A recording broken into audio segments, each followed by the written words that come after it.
Great. University of Scranton servers are grabbing all of our chit chat today. So, all right, welcome everyone to the August 8th version of the HamSCIence weekly Zoom call. We've been having some great discussions about sporadic E and propagation, mostly at the VHF range. And we're going to continue that today with Jim Bacon. So Jim is here. He's on time. It's also good to see Gwen and Chris and some of the others who've been speaking the last couple of weeks. And Jim, without further delay, we'll turn it over to you and let you run the show here. Yeah, great. Well, thanks very much for inviting me to be part of this. I'm just going to check that I can share. So we've got that, and we're going to share that. And now I'm going to go to this, and I'm going to play this. Is that looking as it should? Yeah, yes, it good. is. Your screen looks great. Okay, right. Well, just to say to start with, this is very much an amateur perspective on trying to decomplicate, declutter what is quite a busy subject, as you all know who operate in it professionally. And I don't claim to be an expert in that sense, but I do use 6 meters a lot, as many of you will do on here, I know.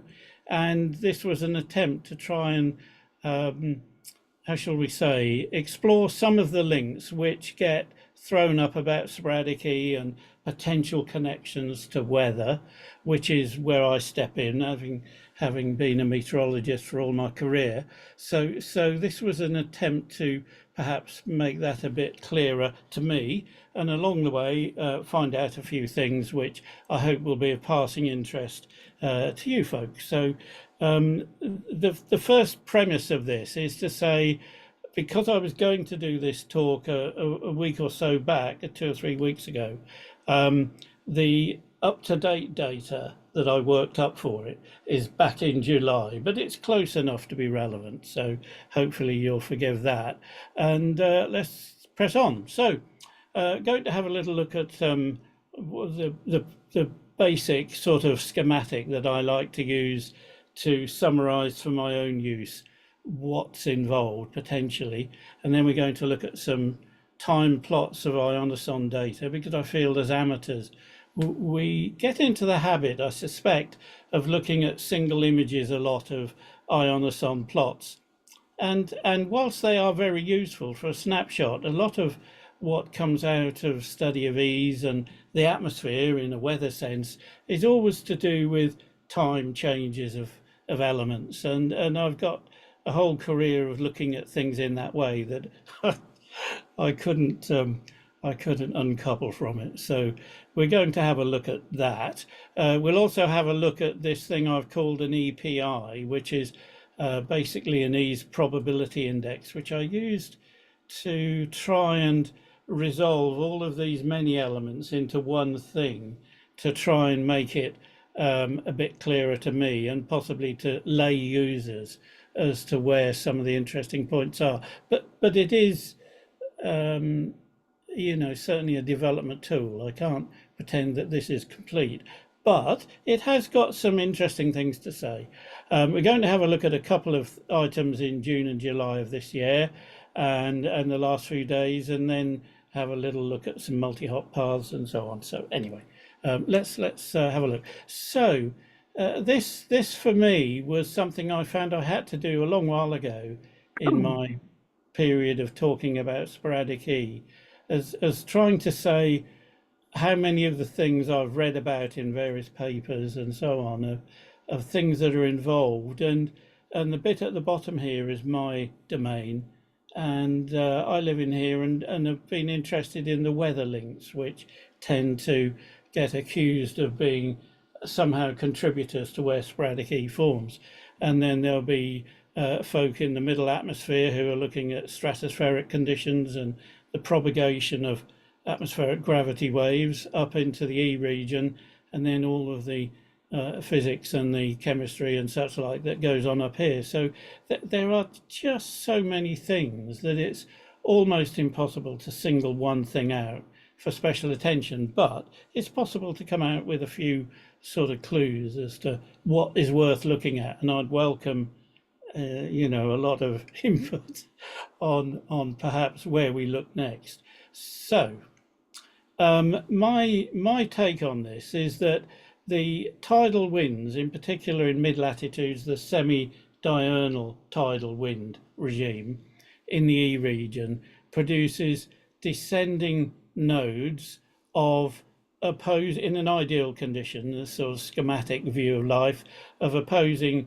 eastward and westward wind flow at a height interval of 10, 15 kilometers, say. And this node will, as the tide progresses, i.e. as the Earth spins underneath it, will appear to descend with time. So the initial focusing where the wind shear takes effect is up at, could be up around 150 kilometers or even higher. And then it gradually descends. And at some point, and it's not entirely clear where exactly or whether it matters too much, but there will be an interaction with atmospheric gravity waves propagating from below that are triggered by weather events.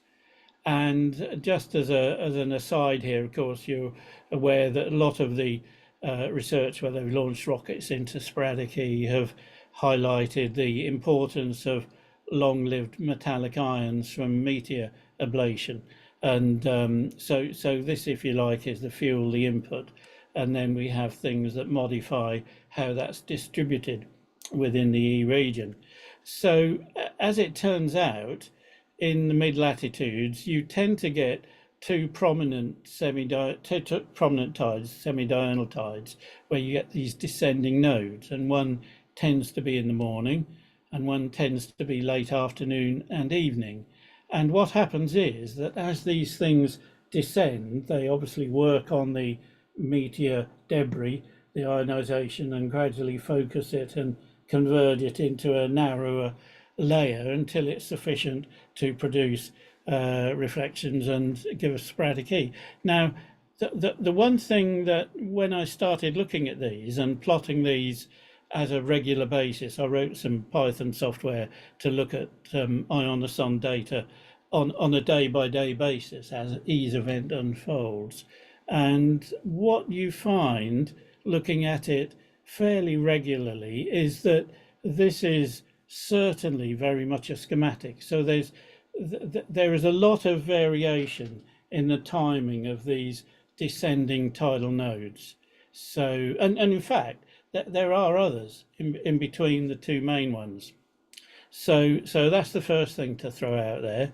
The second thing is to say you'll probably see evidence in some of the slides of the diurnal tide as well, which is less prominent, but it's there.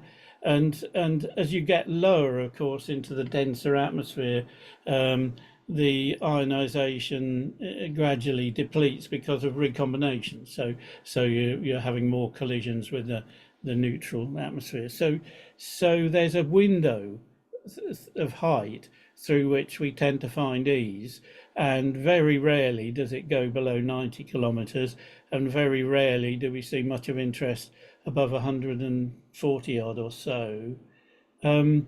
One of the things that's quite interesting about this, and it occurred to me over a period of time looking at these, if you can imagine that the rotating Earth is determining the rate at which this descending node comes down, there is a chance that it can, depending on where the meteor debris is, it can sort of run through the density of the debris and run ahead of it, and it doesn't produce a very strong ease. Or sometimes when they're just in phase, the timing is such that you get that sweet spot where it can converge for long enough and make a good ease patch. I'm conjecture, but it does feel as if there are other parameters that need considering in here as well. But anyway, it's just to try and explain and add some points about the variability from event to event. Somebody asked me on one of these sessions recently about the different effects for wind shear in different directions. And this came from a paper that I can't find the reference now. It goes back a long while to when I first started looking at it, but I'm sure we could dig it out if requested. But it turns out that the bit that has the most effect, I mean, you'll be able to look at these in retrospect afterwards when you've got more time, but the bit that most is of interest to us is this east-west wind shear that happens in the range from about 130 down to 90 kilometers. So that's that was from a review paper I happened across some time ago.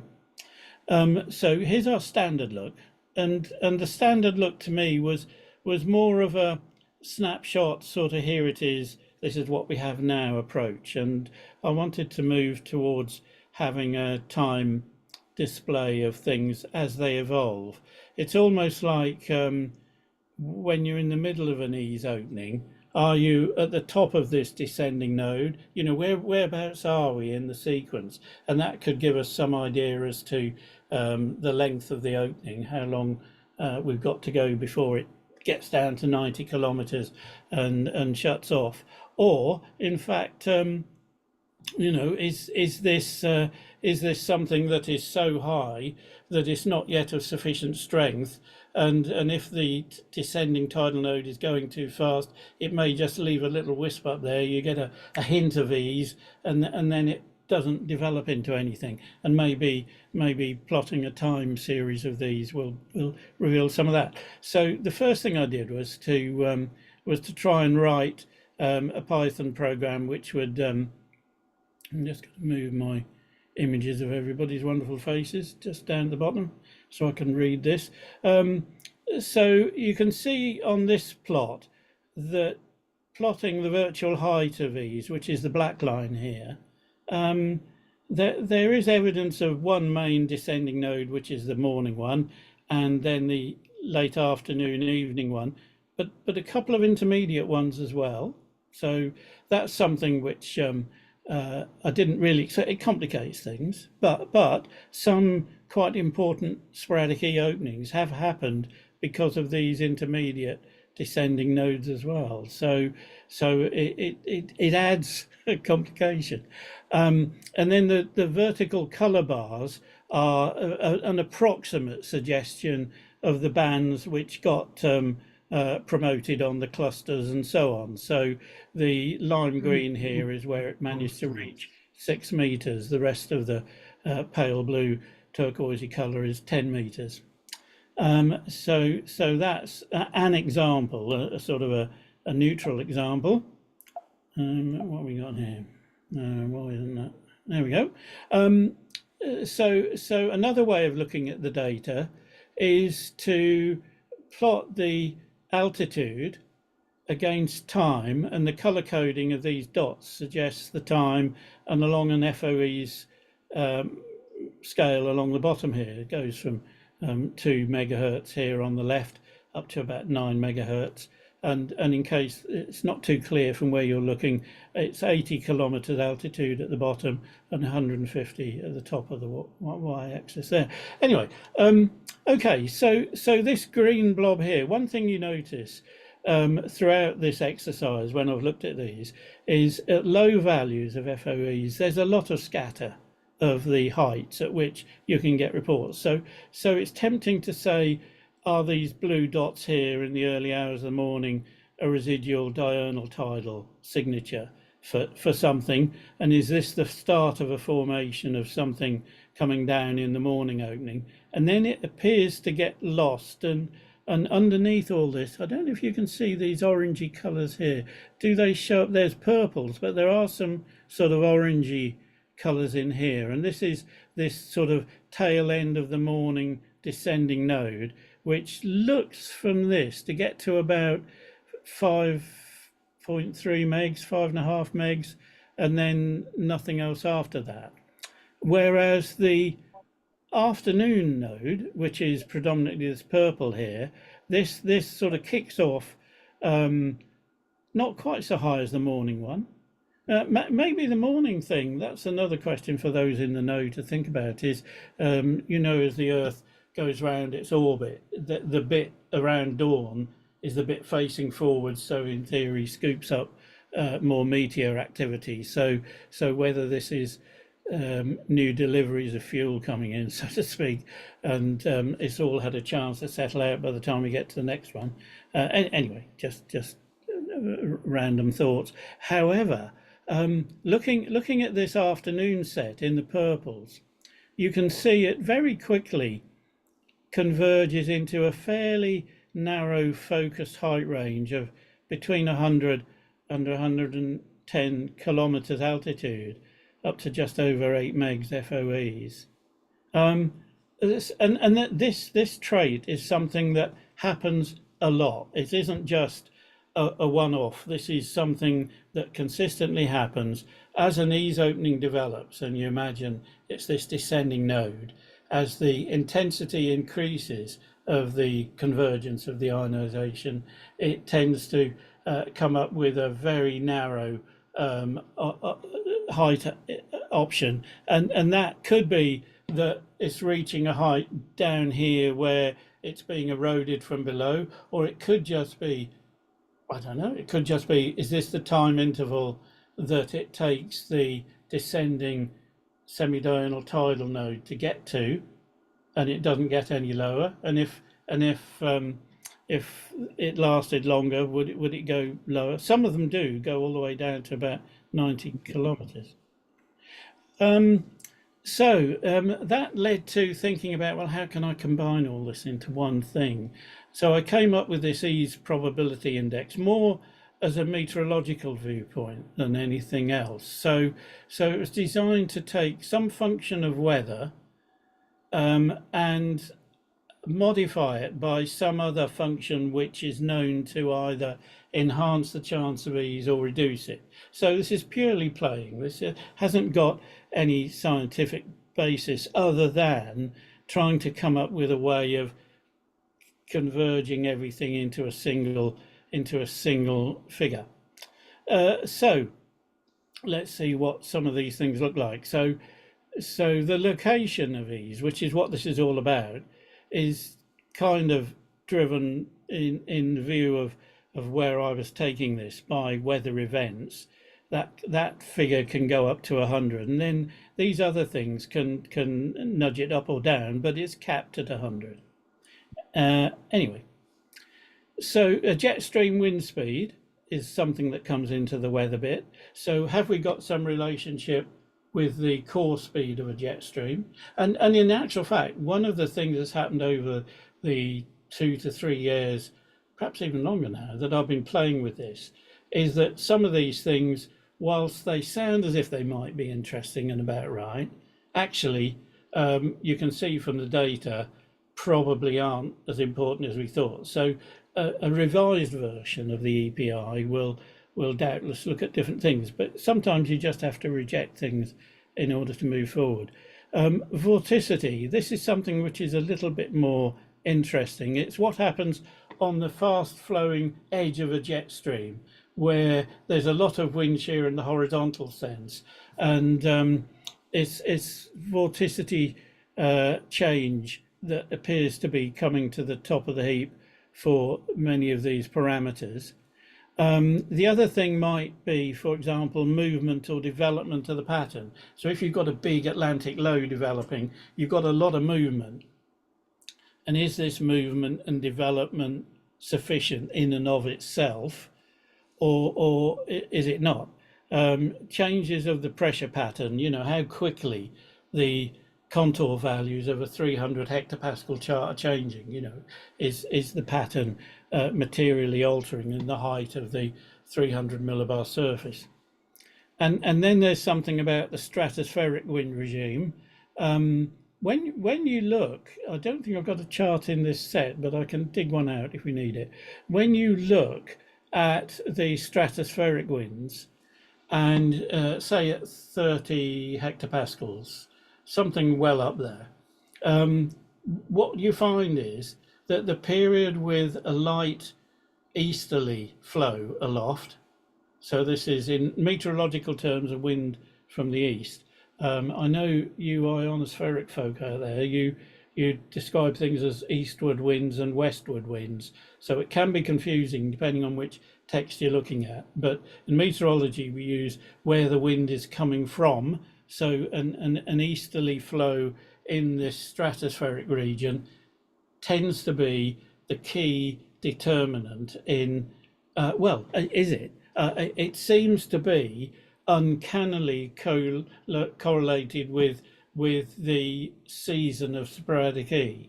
So whenever that stratospheric wind regime changes from its very strong winter circulation, which is strong westerly, to a light easterly, that more or less defines the sporadic E season.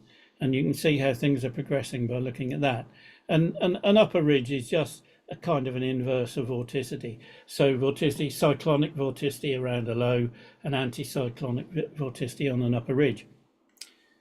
Howsoever, we've got to start looking at weather maps at some point. So what I did on a website that I run called PropQuest, PROPQUEST.co.uk, I plot upper air 300 hectopascal contour charts from the GFS model, and the green is winds above 60 knots and the yellow is above 100 knots. And the changes in the pattern, so in other words, if the pattern is progressive, is moving quickly, or a system is developing, then we get some contours showing change of contour height. That I wanted to investigate to see if it bore any relationship to where the E's occurred. And then intensity of thunderstorms, really severe storms. I'm not talking about just a transient, very minor one. These are big jobs, the sort of things you get in the Midwestern states in the early summer. So these are big, severe supercell thunderstorms. So plenty of things to look at there, as well as the black lines on here, which are the 300 hectopascal contour heights. So you can see there's a lot to play with. Then I've recently distracted myself with looking at vorticity, and you do get some very sharp, focused ribbons of enhanced vorticity on the edge, particularly on the cold air side of jet streams, but also generally in amongst areas of upper low pressure and so on. But some of these little wisps of enhanced vorticity have been significant in terms of where E's paths, when you plot them on a cluster map like say DX maps, those have been interesting. So let's now apply, unkind souls have called it the fudge factor. So let's apply a fudge factor to this. So things that we know about. So for example, these two descending semi-diurnal tides, you could imagine feeding in something that gave greater importance to a time of day. You could imagine a seasonal factor might be controlled by the stratospheric winds, if that's how it works, or it could be controlled by just the extra heating influence. Topography, there's some evidence of jet streams in the troposphere being disturbed, by passage over mountain ranges, and in Europe we got a pretty good selection of those dotted about at quite ideal distances for enhancing the chances of sporadic E. So topography, I figured, should go in there. The dip angle, so the magnetic field dip angle changes with geomagnetic latitude, obviously, so I factored that in. The KP index also appears to need to be in there, because if you're the wind shear theory fundamentally is moving charged particles of the meteor debris, the neutral winds of the semi-diurnal tides, moving these charged particles through the Earth's magnetic field. So if the Earth's magnetic field is not constant and it's varying and fluctuating and all over the shop, then you kind of get the feeling that it won't be in the right sense for long enough to get this convergence going reliably. So you tend to feel that may be something we should have in there. Meteor input is obviously in there because that's what creates the fuel for ease. And then solar flux index I've put in because it's the only thing that wasn't in there, and you kind of feel that maybe over a long period of data that would actually be in there, because you tend to get a relationship between the SFI and disturbance to the KP index, and the quiet part of the solar cycle tends to be better for sporadic E than the busy part, and so on and so forth. So pop that in there to add some weight to that. And then the moment of sort of interest and truth, which these are kind of null events, a lot of them, but null events I felt were important. So this was what I prepared for the first date that I was going to come talk to you folks. So this is just looking at a small subset of data from Dorbs, which is in Belgium, from the beginning of June to the middle of July. So we've only got sort of 6 weeks. So I've gathered all of the ease data from Dorbs, along with the height and a load of the weather data from the model. So this one here, top left in blue, is whether we think the contour change at 300 hectopascals or 300 millibars. So is the jet stream pattern changing in and of itself useful for determining the FOEs? Well, it doesn't appear to be. I mean, this spread here from +10 to -10 decameters over 6 hours just represents that typical atmospheric behavior in that period. So that one can go. Surface wind speed doesn't appear to have any direct relationship to the FOEs either. So this is just a representation of the wind speed at Dorbs, which had a typical variation. So no point in worrying over much about surface wind speed. This one is the LROD index, which is one of the early things I looked at for a turbulence indicator. It doesn't appear to, of its own accord, be enough to pick out any particular thing. This, I think, just is a spread that represents the values that we had during that period.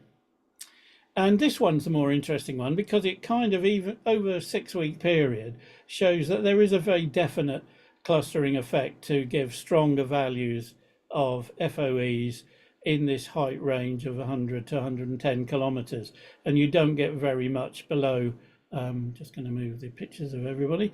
You don't get very much at all below 90 kilometers, and you don't get anything above 140. So it gives you a spread as to where to look. And I'm sure if we ran this for a whole year, which I have done on another occasion while it was in development, you don't get anything radically different to that. So out of these 4 panels, it's really this one that adds something. The others are kind of a negative, if you like, but that's not a bad thing. So what have we got now? We've got the EPI. Well, this. Okay, so I've got to say it's game up for the EPI in its current configuration, because it doesn't really seem to be able to give an indication at the moment as to what the maximum FOEs might be. So this is the max FOEs in the next hour, and it's all over the shop. So we're not quite refined enough with the EPI yet. And maybe of Americans, Donald Trump almost needs this campaign on his side to be a Reagan-like campaign about a conservative vision, or a Romney-Ryan. Yeah, it's you and Donald, Jim. Oh gosh, that's me and Donald. Well, I'm in big company there.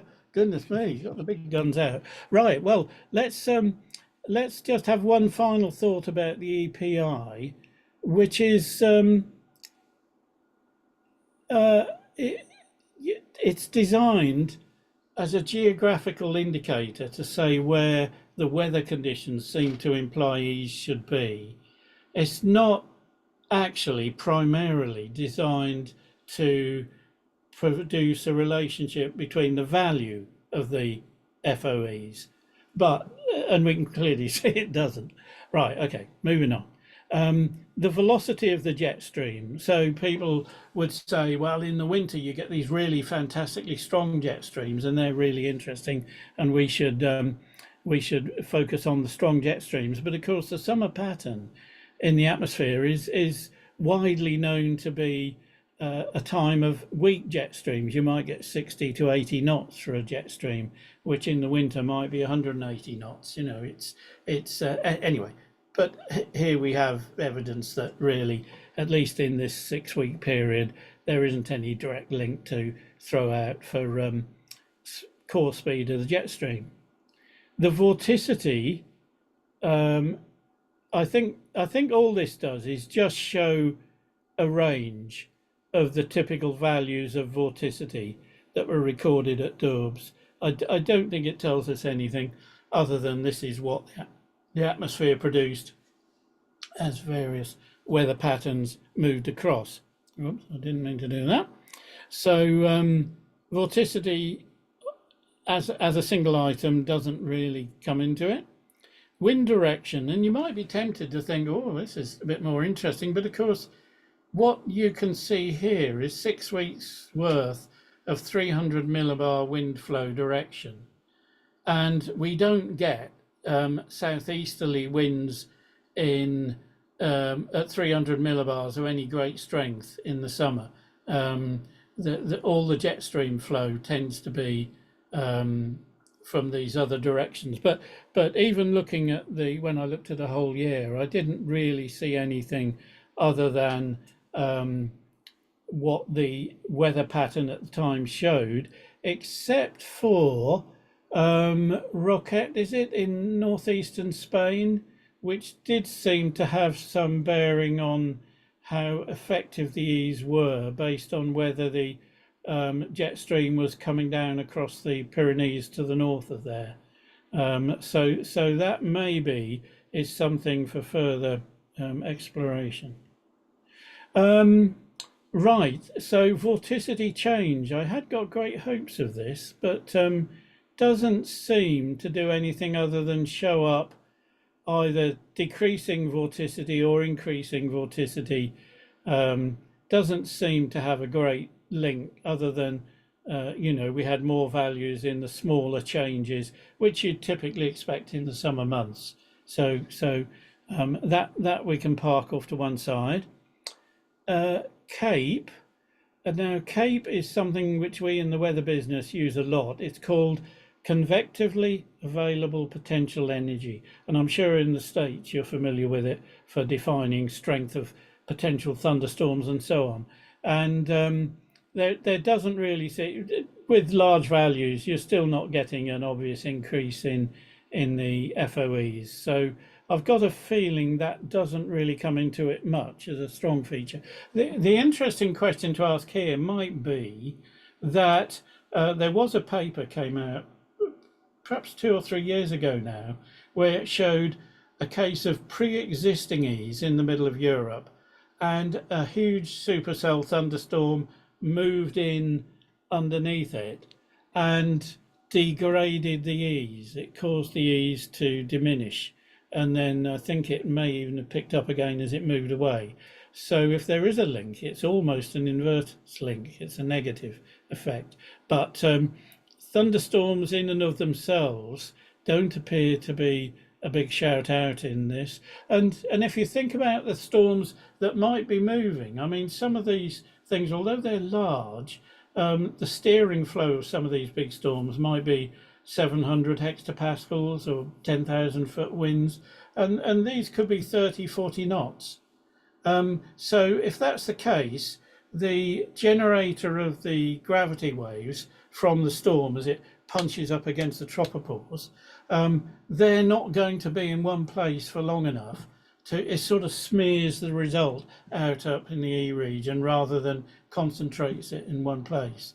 So I suspect that they may not be anything other than a distraction at the moment, but a lot of people point to thunderstorms as being linked to sporadic E, and this could be a coincidental thing, because a lot of the other things that we've talked about, like jet streams, upper troughs, things where vorticity is, all these things happen near where you get big thunderstorms. So it's very easy to come away with the idea that, oh, well, when we had these big openings, there was always one of these massive thunderstorms nearby. It may be a coincidental thing. Anyway, this one's more interesting. Bottom left, the KP index. You'll see that the higher values of FOEs tend to favour lower values of KP, and we kind of know that subjectively, don't we? That when the KP index goes up, we don't really look for sporadic E very much, and that seems to be borne out here. So here you'd say, well, ideally less than 5, probably less than 3 would be a good look. And it may be that we have to think of what we do with a situation where you have E's and then the KP index goes up. How long does it take to quench it if you've already formed it? Or does it even have an effect? Because it may be that once the thing is all, you've done your converging, so if the KP index now goes up, is the E's layer dependent on maintaining this KP index? If the descending tidal node is long gone, it may not have anything to do with it anymore. So that's something that will probably deserve another look. And then this one, just because I plotted it, shows there isn't really anything to say here other than what the SFI was in the 6 weeks in the middle of summer. Right, a bit more colour, slightly bigger view of these things. This is the wind direction thing, and I've linked this to the intensity of the opening. So we've got velocity of the jet stream up here, and we've got the direction of the jet stream. Bear in mind we're talking about Dorbs in Belgium. So you know, it's all over the shop. So there doesn't appear to be any cohesive sort of obvious shout out for strength of jet stream or wind direction at Dorbs. Now, it may be not the case that direction's entirely unconnected for some mountainous regions, but that's what that one looks like. This is a bit of a, I experimented with plotting the EPI, which kind of convinced me that we haven't got there yet with it. But a lot of the times when we went for a high EPI, we got them. But then the interesting ones come up where you go for a high EPI in purple with our standard set of triggers, and it doesn't correlate at all. Now, sometimes the KP index, which is what these coloured dots are, you'll see that can quickly reduce things. You'll see it has a little desert area in here with lower values. Doesn't get rid of them altogether, still active onto 10 meters and so on. But this is 6 weeks from the beginning of June to the middle of July. And what I wanted to draw out from this was, other than that, we've got a long way to go with the EPI, but the thing to say is how many times you get quite strong. Look at Sorry, that. It works smart. I missed that. Just a little QRM. You're good, Jim. Oh, okay. Anyway, I'm sure it would be the same if I looked at other ionoson stations.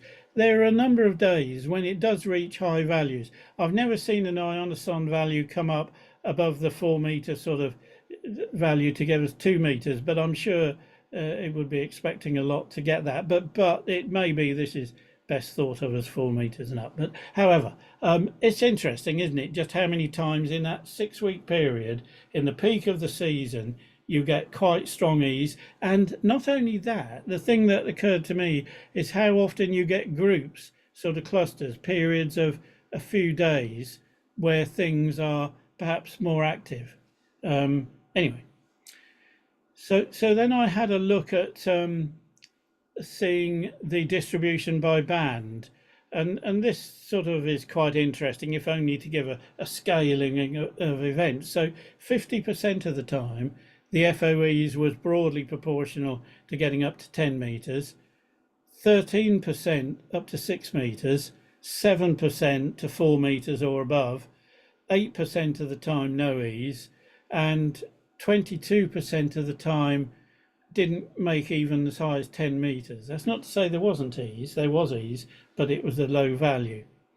And then I plotted this one, which was looking at the EPI and looking at the ratio of yes to no E's. So when you get the high values of the EPI, 50 to 75% and above 75%, the ratio of success to not is quite high, it's 40 to 1 odd value. So it shows that at high values, it's a pretty good indicator that there could be something going on. Whereas at low values, it's a bit noisier and isn't quite so persuasive. Anyway, you can have a look at that at your leisure. Let's see, what was this one? This was the KP index against the solar flux. The colours represent the bands. So 4 meters, the highest E's are the reds, and then the greeny colours, and then the blues. So you can see that for a KP, here's 4. Much above 4, you don't really get any high band sporadic E. And it could be that some of these up here, of course, you've got to bear in mind, maybe these were when E's was present and the KP had just gone up and it hadn't yet negated it. So it's not necessarily a causative thing. It's just saying the correlation of when one occurs, what you're likely to see in the other one. PropQuest is something which, let me just come back to here. I've got such a small screen on this laptop. I'm trying to move things around. So this is something I did to try and introduce sporadic E to radio amateurs in a slightly more technical sense, to make it easier to get logs from them, which of course is good.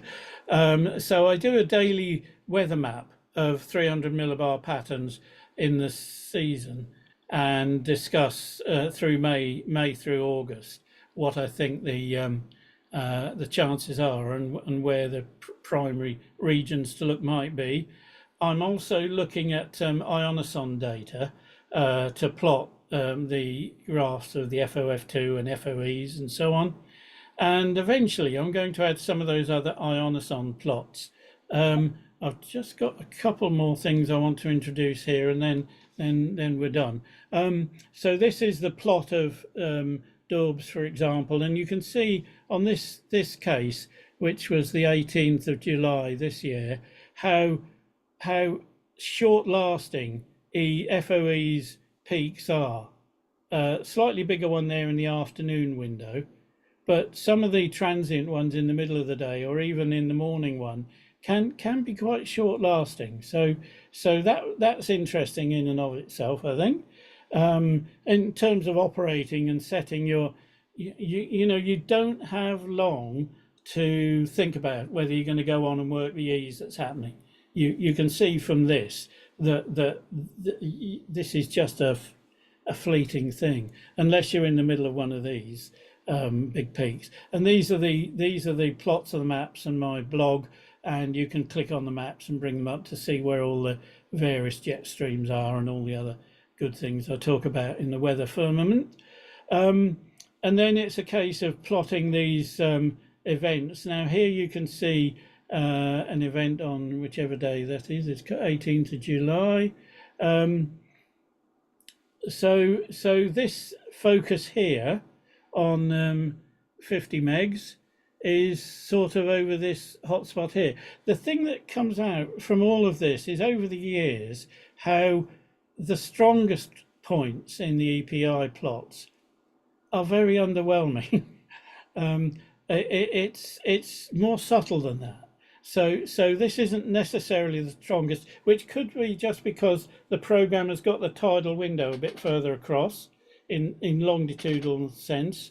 So these look stronger. A few hours prior, this could have been that color. Who knows? I haven't got the map to show it, but you have to think of that as well. But this other thing is that when you look at all the other openings that go on, like this block here from Finland to northern Germany, that crosses another area where there's a heightened region of EPI. And all of these seem to be roughly there or thereabouts, but not exact. So we're sort of getting there, but we're not exactly there. And you can see, looking at the states, I've done these for the states in the past, and similar rules apply. So you get hot spots of the indicators from the weather part of it co-locating pretty well with where the paths show up on 6 meters. So single hop ease paths are 2 a penny in the summer over here. So if you had to look at one thing, I'd say follow jet streams. Which means looking at these green maps and looking at regions, particularly where they're changing rapidly. So these contour change plots, these lines of maximum contour change, rising or falling, they're very useful places to look. Now here's the vorticity view, and you can see that the orange color here is a cyclonic vorticity, and the blue is a anticyclonic vorticity around this upper ridge. And this path, I happen to work a Italian station on 6 meters, and that crossed this hot spot on here, and not the same scale map, so it's this sort of region in here. Now, whether it was these fine filaments of vorticity there, or whether it was the fact that we're on the edge of something and it's changing quite rapidly, just don't know. But it's interesting that a lot of times these will appear to be associated. So when you look at Prunici in the Czech Republic, you can see you've got several, and this is typical, plotting the ionoson data as a time sequence. There are several periods when you've got descending nodes, which some get up to 6 meters, some get up to 4 meters, and you can see here up to 12 megs FOEs is quite good. And the color for this one is a morning thing in here. So that's this one here. And then I started plotting some, and it's not enough time to look at all the detail of these, but these are the weather bits, and the FOEs and the KP index, jet streams, CAPE. So you can relate all of these things that I've been looking at to the ease. And I won't go into great detail, except that it's a way for me to reject some of the things, or perhaps highlight some of the things that are interesting, or maybe see why, for example, the EPI misses this morning peak, whereas it went for an afternoon peak but didn't do much in the morning, and the CAPE thing didn't really produce much either. So here's another one for a different period, and this one shows that the jet stream value, the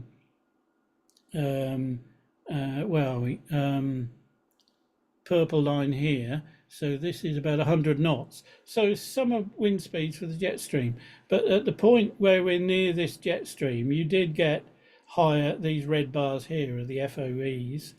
And it was also quite interesting that none of these other parameters like vorticity change and so on really stood out as being very strong indicators. So it's a way of rejecting stuff as well as bringing it in. This one is a little bit later on the same day, but you can see how the midpoint seems to capture the edge of a jet stream. Often, and this is purely subjective at the moment, but often the paths that occur seem to have a midpoint somewhere near the edge of a jet stream, and that's often picked out by a vorticity ribbon on the cold air side of the jet stream as well, which is possibly of interest. So here's another one where we've got a descending node, not a very strong one, and you can see the weather parameters that go with that. Nothing popped off the page. These were purely taken just because I was going to do the talk that evening, so they're not selected for showing a good example of anything. They're just saying how you can utilize these tools to have a look and try and identify what might be important. This one also on the edge of a jet stream. These are all QSOs I had going across this upper low with its vorticity, but also a region of rapidly changing contour heights as the ridge comes in. So increasing anticyclonic vorticity coming in to what is a negative, what is a positive cyclonic vorticity area around the upper lobe. Who knows where we go with that? So here's the look at this huge cluster of very strong signature on the Dorbs ionosonde. Got all the way up to 12 megs for an FOEs, and you've got here the strong signal. It's after the main window, but it's at a time of rapidly changing. This purple line is vorticity. So it's rapidly changing vorticity, that purple line going up there. So who knows? But it's interesting. And if you see enough of these, you eventually build up a population. So the last question, and then I'll stop. How common is it to get a cascade of weather-generated triggers to put together paths, say, across the Atlantic to the Caribbean? And it kind of feels to me as if it turns out fairly often, but of course we don't have ionosondes in the middle of the Atlantic to look at. So here's one taken from a cluster, and there's a midpoint on the edge of that increasing. This is an upper trough here, and this is the anticyclonic vorticity coming in, and there's the point, and then there's another one on that spot and another one on that spot. So that was one occasion.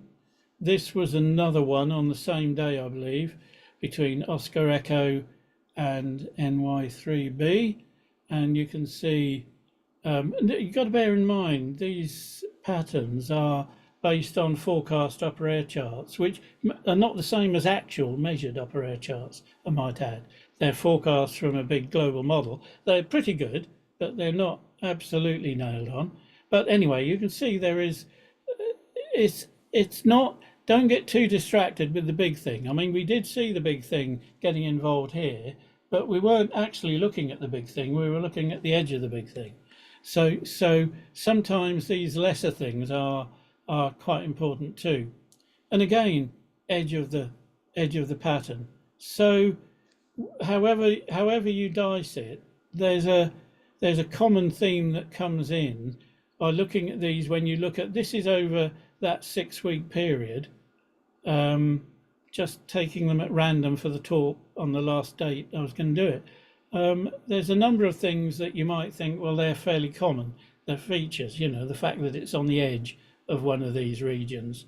Anyway, I don't know what I've done now. I've done something. Yeah, so there we are, just in the nick of time, I think.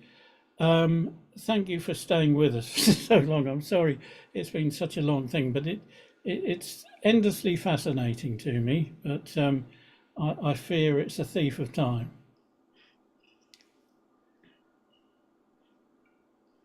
I think it's been very interesting, Jim. What kind of questions do we have for Jim? I'd like to add something about jet streams. Sure, Joe. Yeah. The spot on with the jet streams. What we noticed here in the eastern United States during the winter, December and January, every time we had a sporadic E opening, all right, the jet stream had to be in a big trough, all right? Mm-hmm. And then the whole trough was moving west to east. So you Yep. had very fast wind speed going like south to north.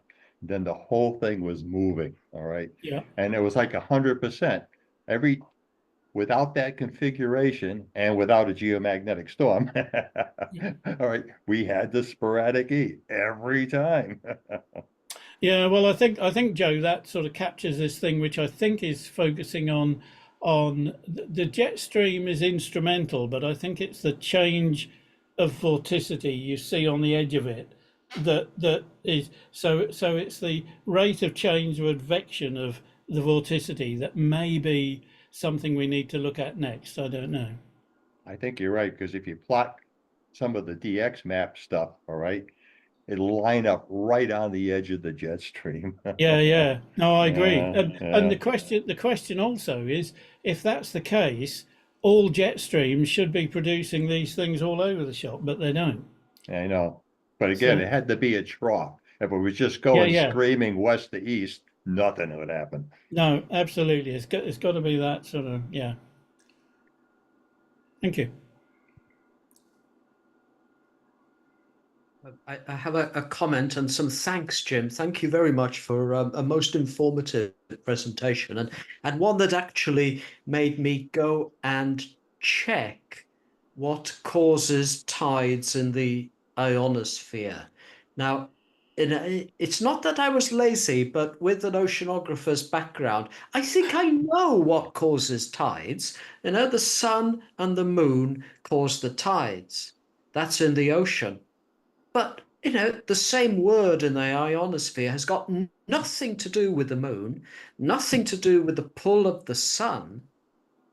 And so the daily heating is hence the 12-hour cycle rather than 12.4 hours semi-diurnal in the ocean. So thank you for making me look that up and clarify in my own mind. And one question, again, you know, from the ocean context, I'd often look at Richardson number, the ratio of buoyancy to flow shear, as perhaps a tracer like vorticity. Is it at all possible to get something like a Richardson number in the ionosphere? I would imagine it is. I haven't checked into that. There's a group at, I'm just trying to think, I think it's Leeds University, which runs a big ionospheric model of the upper atmosphere, and they would be the people to contact. I must have a look up and see what I can find out from them. It's certainly a parameter we use in the troposphere a lot. In fact, it may even be implicit in that LROD index for turbulence that I was looking at. I suspect it's buried in there somewhere as well. Thank you. But good point. No, I'll dig out the ionospheric side of that. Thank you. I jump in with a much more naive question here. So I'm coming from an ionospheric perspective. So this was like basically exactly the stuff that doesn't overlap with what I understand about sporadic. So a very interesting talk, of course. I have a few questions. First of all, you chose KP as the index for activity. Why that as opposed to, say, DST and AE? And, you know, there's a whole zoo of different indices. KP to me is a little bit confusing because it's just sort of like a general geomagnetic activity indicator, whereas, you know, DST is like a storm time equatorial thing, and AE is more high latitude. So have you looked at any of those correlations, or? I haven't yet. The KP was the one thing that was accessible to me in the early stages of this. I think my mindset has moved on from that a bit as well, because strictly speaking, if you're looking at, say, Doubs, for example, in Belgium, we should use the local K index and not, because I've been quite surprised how varied the KP index is from the regional indices that you see. So there is a gap in the armory there, and that's something that hopefully we can address. But there are many other things to look at. I basically think, and this is why these things are so useful, is to get feedback on what would the best parameter be to use. KP was there because it was there in a very easily accessible way.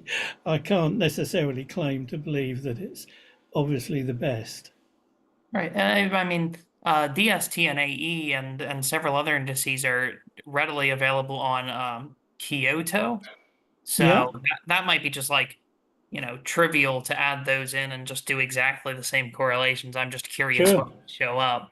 No, I'll do that and let you know. Okay, and then the other thing that I was kind of like confused about here was, you know, I know about like equatorial plasma bubble as an instance of this, and I was under the impression that like, you know, solar wind and geomagnetic driving plays an important role in generating equatorial plasma bubbles. But the impression I got from this talk was sort of the opposite, which was like, look, low geomagnetic activity is actually more associated with, uh, you know, yes. Is there a reason for that? Is this like a latitude dependent thing, or? Well, I think it's possible. I mean, I just take what I find in the ionospheric literature, and that the implication there was that with the wind shear theory implying a convergent activity because of the Lorentz force when you blow charged particles through with the neutral winds, that if you've got it just occurred to me that it sounded quite logical that a disturbed magnetic field wouldn't allow long enough for these particles to be converged to a dense enough layer. So if it was either weak or strong, it was consistency of the forces involved that made me think that you'd want a low KP index. And in actual fact, the observations tend to kind of hint towards a low KP index being part of the deal, but whether that's the real reason or just coincidental, I don't know. So, like, just as a follow-up, is it possible that the orientation of the magnetic field being mostly horizontal near the equator and mostly vertical at high latitudes could play a huge role in like how sensitive the ES is to that Lorentz force feature you're mentioning? No. I actually think there have been several papers which have gone through that, and I'll have to try and dig those out because they make a very good point, which is why I mean the wind shear theory of mid-latitude sporadic heat is the missing phrase, and I think that there has to be a bit of a dip. And over the equator you wouldn't get it, and in the mid latitude you do, and at the poles possibly there are other forces going on that means that it doesn't happen very well either. Yeah, I agree. I think there's a lot of big questions to be asked at the ionospheric end of all this, isn't there? Cool. Okay, and then just a very, very quick question, and then I'll stop dominating the questions here. Is it possible that some of these correlations, like real correlations, are getting washed out because each of those data points has variation compared to the others in other parameters? Like, is there a simple way to control for that? Well, there probably is a more sophisticated way to look at the stats of this. I mean, that was only a short sort of 6-week period. I mean, I think what I would like to do would be to write the software so that I can archive, say, a 5-year period of data and really have a proper look at it. I don't think this is anything other than a passing interest exercise at the moment, but it's just these sorts of questions that we need to point a finger at, because I think there's so much that is still not clear, and as you saw, you've got several of those correlations that just wash out completely, and you'd throw your arms up in the air and say, well, let's not bother with this. But I think it's important to bother with these things, because if you can think of the physics why it might work, then I think we need to keep looking at it until we can try and find out whether we're right to reject it or to keep it in. And this exercise is all about what we reject and what we keep in, I guess. But thank you for those questions, Jason. Much appreciated. Oh, yeah, thank you so much. Yeah, I learned a ton during the talk because, as I said, I know almost nothing about the weather part of this. So very neat. Thank you. You're welcome. Excellent. Good. Anything else for Jim? I'm sure we can. If the questions come up at a later time, we can revisit them in the future, I suppose. But obviously tonight's the best time. Well, thanks, Jim. That was not only interesting from an ES and a science perspective, but many of us who are learning our way through the scientific analysis process, I think, should appreciate your talk today as well, because Mary Lou earlier this summer is helping us through understanding how to do some of these graphical analysis, I guess you would say.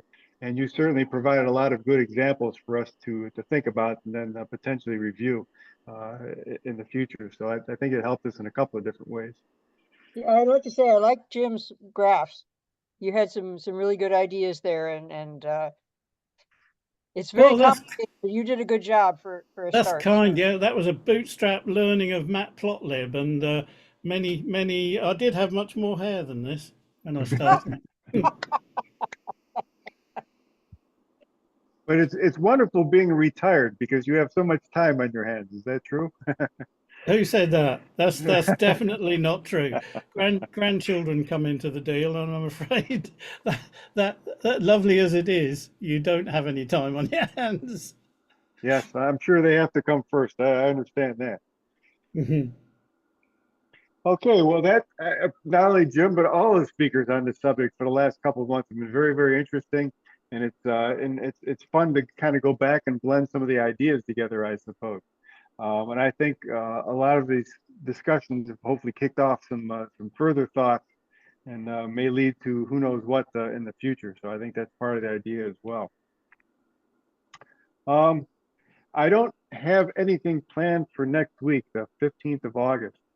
As a matter of fact, I'll throw it out. There was a suggestion made that we kind of take a summer recess for the month of August because many people are on holiday and people are getting started and ready for classes and stuff.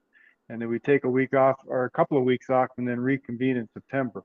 Of course, the danger with that is once something kind of falls off everyone's calendar, it's kind of hard to get restarted again so far again in a few weeks. So I'm not sure if there's any comments or thoughts on taking a little bit of a break, or should we try to keep things going more consistently?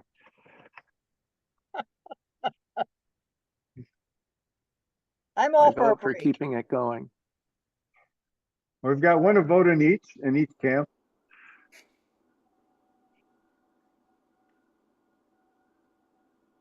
I'm good either way, Gary.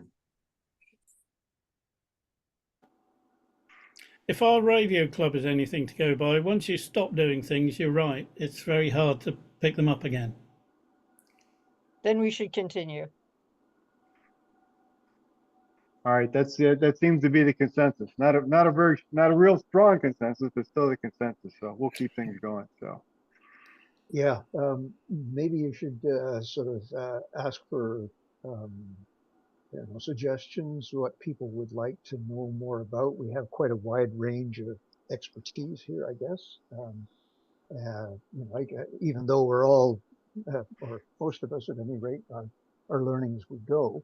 A number of us have been involved in, just recently with the eclipse data gathering and so forth. Is there anything there that we could zero in on, or that people want to know about? How are things going? Do you? Nick, what would you want to know about?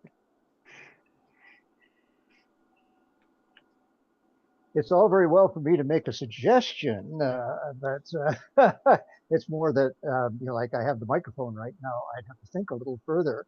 But yeah, let me consider that further. Like virtually anything to do with ionospheric propagation, to do with we've been talking in the past about PyLab and FarLab and so forth, and how to learn how to use that,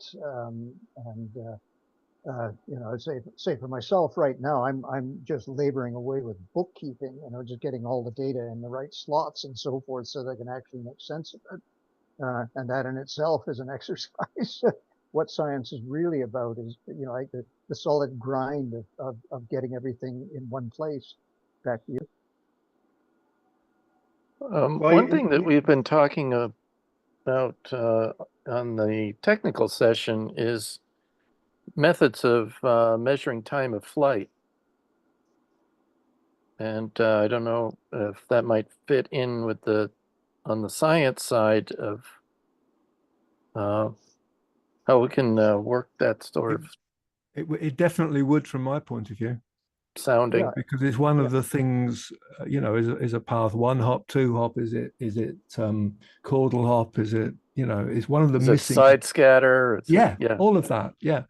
Right. And we know Gwyn's technique with FTS4W, FST, well, whichever way around it is, tells you the spread, which is much easier easy. You can see how it can be measured without very high accuracy, transmit receive timing.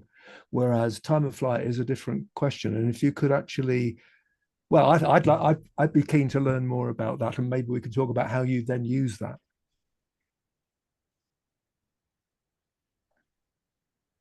David, Taking notes. David, do you know enough about it to tell us a little bit about it next week? Not I.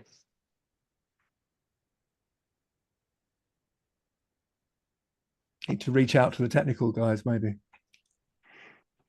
Yeah, measurement itself is like a whole fascinating topic. Like, I mean, that's what the science is based on: measuring things, measuring it accurately.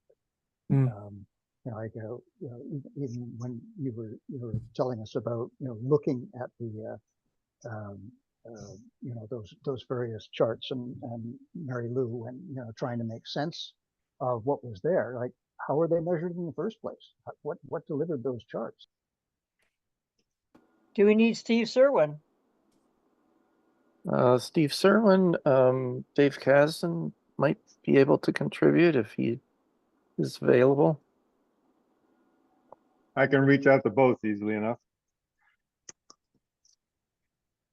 I would second the topic of doing numerical modeling. I think that's an interesting one that I don't really know how to do. Another person that would be good to get on here is Steve Kapler, because he's been doing work with COSAR. I think that's the wave ocean wave sounder that you can actually use for ionospheric sounding.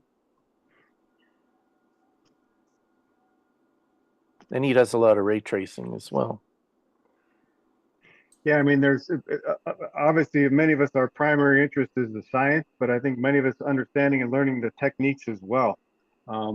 Even some of the things behind the scenes. Maybe I'm a data nerd and I'm the only one to be interested in this, but I know that Bill Engelke's been involved in a project where we're archiving our 52 million data points or whatever from the eclipse earlier in April. Most of us take for granted that happens, but nobody quite understands how. And I would like to hear a little bit from Bill. It doesn't have to be a long talk, of course, but just some of the things and some of the activities involved. I think we get a better appreciation for his efforts and what it takes to get some of these things done. I know he's done a couple of talks at AGU and or CDAR on that topic, so that probably wouldn't be a big stretch either. And I also think it's important to maintain the interface between the, shall we say, the hardware and the software. The techniques and the science that we're trying to study with it. Exactly. Good point. I mean, just like, how reliable is the data that we've gathered? Like you can build all sorts of castles in the air from spurious information, this is one of the things that has fascinated me all along. Is like, is this real? Like what we're the data that we've actually gathered. Certainly, I can see lots and lots of noise in some of the data that I've seen.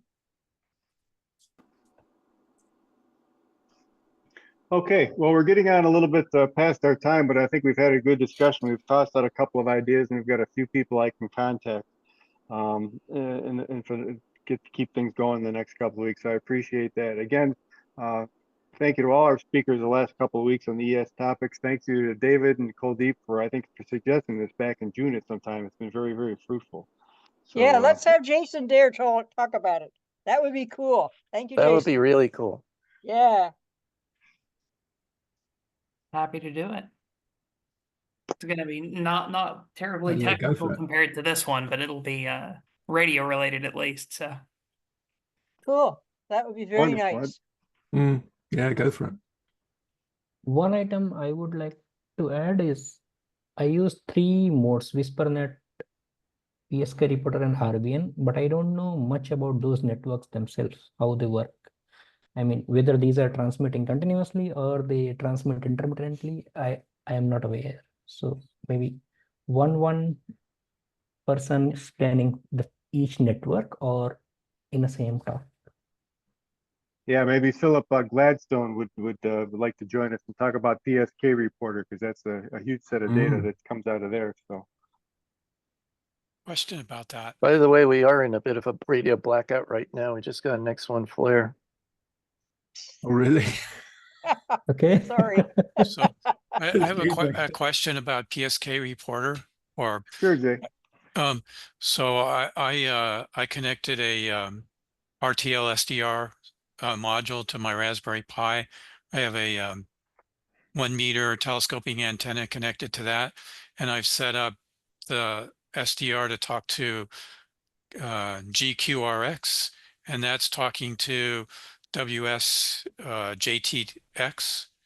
and I set it up to listen to FT8 messages, and I report them to a PSK reporter, and I've gotten 500 or so measurements.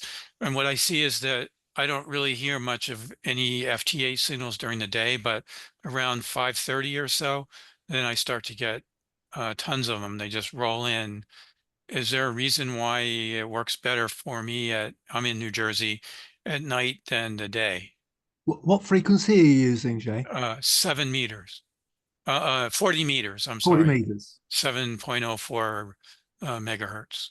That's delayer absorption, presumably, taking them out during the day. Especially with the high solar activity we've got right now, the delayer absorption is highest at the lowest frequencies. So during the day, I should use a higher frequency? I think you'd see a different pattern if you were using 20 or even 21. Okay. All right. Thank you. That's good to know. Jay, can you see a difference of the time, the 5:30 going later as the seasons progress toward the fall? Have you seen a seasonal change? I haven't had it working that long. It's been like 2 weeks that I actually got it working. Keep it up. Keep it up. Yeah. Yeah, it may be worthwhile to stay there just to look for the seasonality, as Mary Lou suggested. So, because I know we're losing. I don't know if it is 3 to 5 minutes a day of sunlight here in the roughly at our latitude. I think so. Okay. If it also depends on if it's daylight savings time. Yeah, I was going to say to Jay, if he wants to have a look at PropQuest and look at the FOF2 graphs, one of the functions you get on there is the ability to look at the monthly averages. So if you call up an average plot for a summer month and for a midwinter month, you'll see a big difference in how the two seasons behave and in terms of whether 7 megs is going to be all right or not. Okay. Yeah, well, we see a big difference in daytime versus nighttime for near vertical incidence communication. We'll use 80 meters at night, 40 meters during the day. And that's because the absorption changes between the bands. And it's exactly the same reason why AM radio broadcast is that the range is relatively short during the day, but extends at night. It's the same factor, same effect.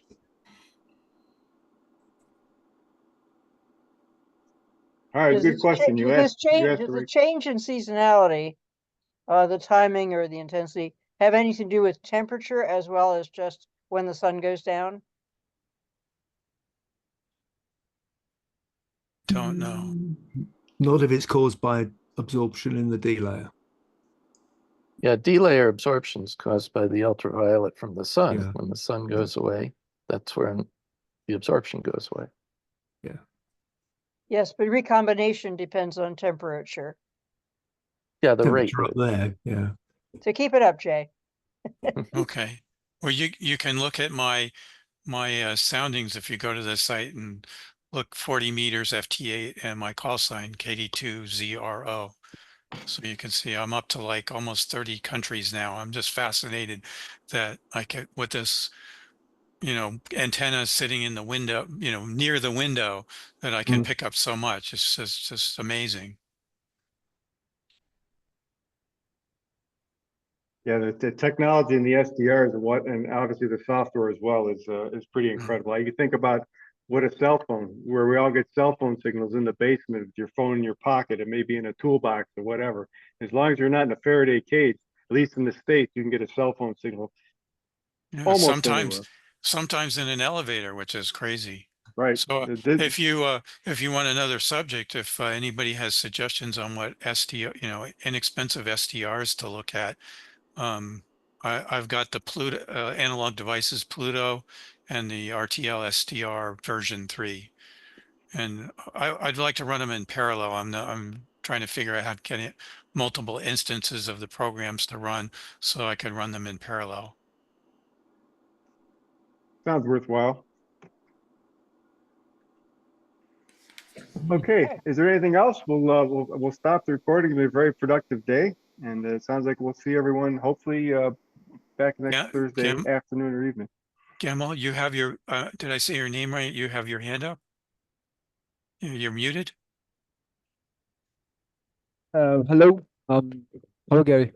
Hello, mate. Hello. I was just asking about if anyone can give a technical session about getting deeper into FarLab. That's an extension from MATLAB that is going to analyze the ionospheric behavior, and ionospheric model, etc. Getting deeper into it, because the examples provided on the site by a very famous professor, actually they are mere papers. They do not provide how you can get your hands on FarLab. They are just giving some not giving examples. They are giving study cases without getting deeper how to use this technically. So anyone can give a technical session about FarLab. This might help us a lot, giving some extensive data analysis visually. That's awesome. So, Gamal, one of the things I do know is that one of the experts on this was Nathaniel Frizzell's student, Devin Deal, who has just now graduated and gone away. So sad. Does that library work on Octave? I don't know, but FarLab is officially an extension to MATLAB.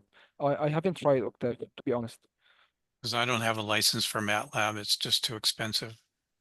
I think Nathaniel's, they're working on running it under Python, is it? Yes, under Python. Yeah, but they have currently some issues concerning the Python version of it. So some works on the FarLab stuff. I think Gary knows much about it. So the student who's working on this is supposed to fix all those problems by the end of August. We will see. Didn't specify which August. Yeah. Oh no, he knows which August. Yeah, right, at Dartmouth, we you. had a network, our original intercomputer network, which was an X25 network. They kept promising it for Easter, didn't specify which Easter. Oh, yeah. Okay, Gal, well, thank you for the suggestion. I've made a note, so that's good. Thank you, Gary. Thank you. Okay. All right. And I'll second it. All right. Have a safe, happy, healthy week, everyone. Catch you next Thursday, it sounds. See you. 73 Thank all. you. Take care. 73. Bye-bye. Bye all. 73. Bye-bye.